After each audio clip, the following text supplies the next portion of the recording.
Yeah? Rolling? Hi, everybody. I'm so excited. Thanks for being patient with me. Actually, the sun just came out. I'm up in Alexandria, Minnesota. I have a client who's in near Minneapolis, and she has some farm up here. And so we remodeled this entire place starting 3 years ago, and it's still kind of in work. But I'm just here to plant today. So I was going to show you how I personally do a pot. And so this is a Eugenia topiary, double bulb Eugenia. We already put it in the ground or in the dirt. And so now I'm going to use dipladenias. They're fabulous. They're a tropical plant. These survived all the rain and everything. So I don't usually plant from behind a pot, but I'm going to give it a try. So I'm going to tuck these in really tight under the topiary, and I'm going to put in 3 of these. 1, 2, oh, back up, and 3. So that's how we do that. I don't know if I do the same as 3. Okay, so anyways, and then next I'm going to use licorice. Woo! So much fun. And I have to go, here, come with me. I have to look at my other pot because I like things to be perfectly matched. So I can't remember what I did. Okay, those went in the middle, then those. Okay, come on back. That's that pot. I love this licorice. They have different colors of licorice plant, but I really, really like this one. So I put this one kind of right there, and I'm going to put one in the middle of the pot on each of the 4 corners.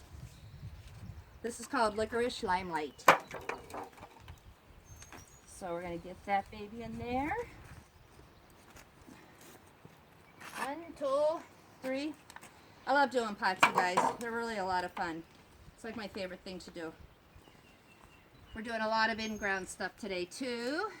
Thanks to all my peeps. We did a ginormous vegetable garden. And then now we're just putting some annuals in the vegetable garden because vegetables don't give up that much color. So we put some annuals in there. And then this one's gonna go right over here. And I do like to pack my pot. So now I'm going to use Calabrachia. This one's called Super Bell's Cherry Star. See? Super Bell's Cherry Star. Oh, I'm so happy I'm planting. All right, and then I have these guys. I think I had it going right in that pocket. Right there. So 1, I think I'm using 4 of them. Again, 1. So much for me planting from behind.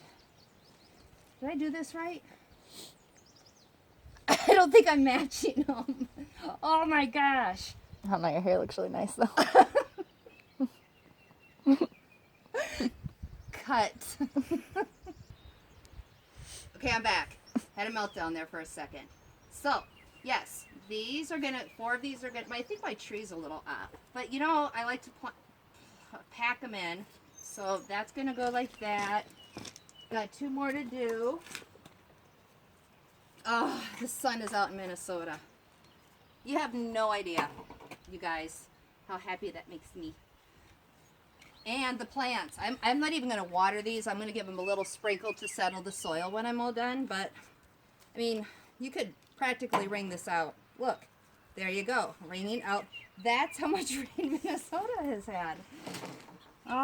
So I'm just gonna clean them up with some water, lightly water them, and hope for some sunshine over the next couple of days.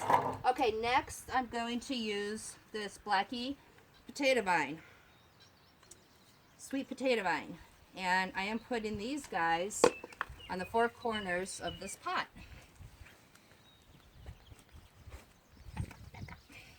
Like that. So 1, oops, 2, and these babies just are gonna fill and just droop all over the place. And this licorice loves to spread out, so it's gonna be like a whole skirt around here. A little bit of this might get a little buried, but this Calabrachia gets like bushy. And these dipladenias, they'll grow a little bit more. They'll come about this height and surround the topiary. So that's the plan. And now I don't come up here at all after I do this planting except for their cut down. They just hired on a girl that's from the Alexandria area. Thank God. That's going to come up here and do deadheading and weeding all summer for them. They haven't had that in the past. And when I come to do the cut down, oh, you guys, just grass and weeds, and it's too bad because when I came up here this fall to cut down, there was more weeds and more plants that needed deadheaded, you know, months before that. So I think they're going to be really happy this year. Maintenance is very important. I can show you something in a second here, what happens in 1 year if you do not maintenance. Okay, so the blackies are in, and I'm just going to backfill now with coleus. And this one is called, I don't know. This one's called... There's one under it. Huh? There's one under it. No, the other one. Over here? Hold on, guys. Gotta get my plants right. Oh, chocolate covered cherry coleus. There's got to be a million coleuses in the world, but this one's called chocolate covered cherry. One of my faves, because I love this pink. We're really doing a pink theme around here this year.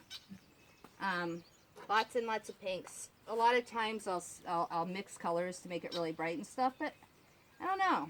Kind of changing the way I feel about how I plant these days.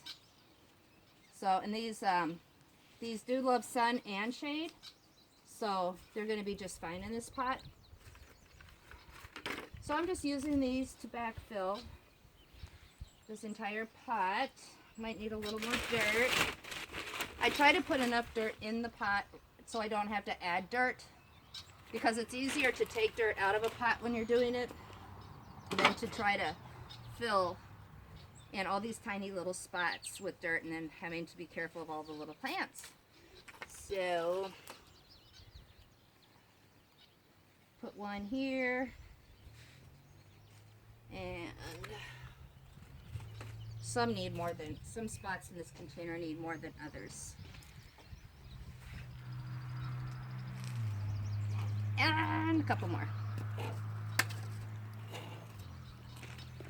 Making a mess. But we've been here. We left the house today at 6 a.m. That means I got up at 5:30 because I just brushed my teeth and left. But we've been here, and we probably will be here another 3 hours for sure. Yeah, 3 hours for sure. And it's like, what time is it? It's like 3 o'clock. What? Or something like that. So we usually, it's a 12-hour day for us when we come up to Alexandria.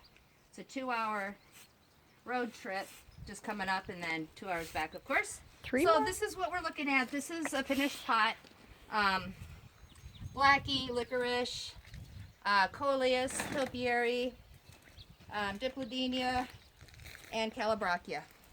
So now we just clean them up and water them in, and that's about it. That's all we're going to do. So hang on tight real quick over here.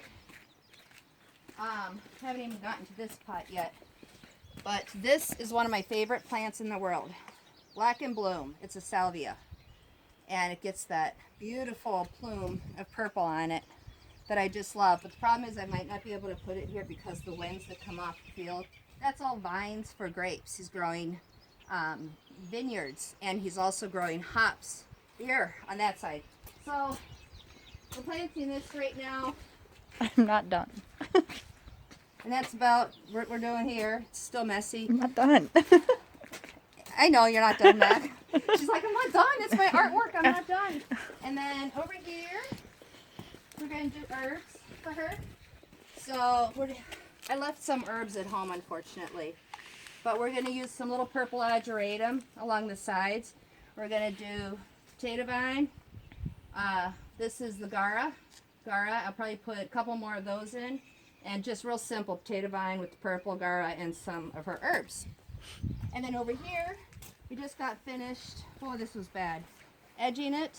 I decided only to do geraniums in here because we added a ton new perennials for her. She wants to start perennializing more of her farm up here than using annuals. So that's what we've been doing. It's a big circle. Use the little agerated, and we've got cone flowers we just put in here. Bachelor buttons that we just put in here. So, and then we come over here real quick. Want to These show are 'em? monster daylilies. Do you want to show them the pots? Oh, yeah, here's a little shade pot we did.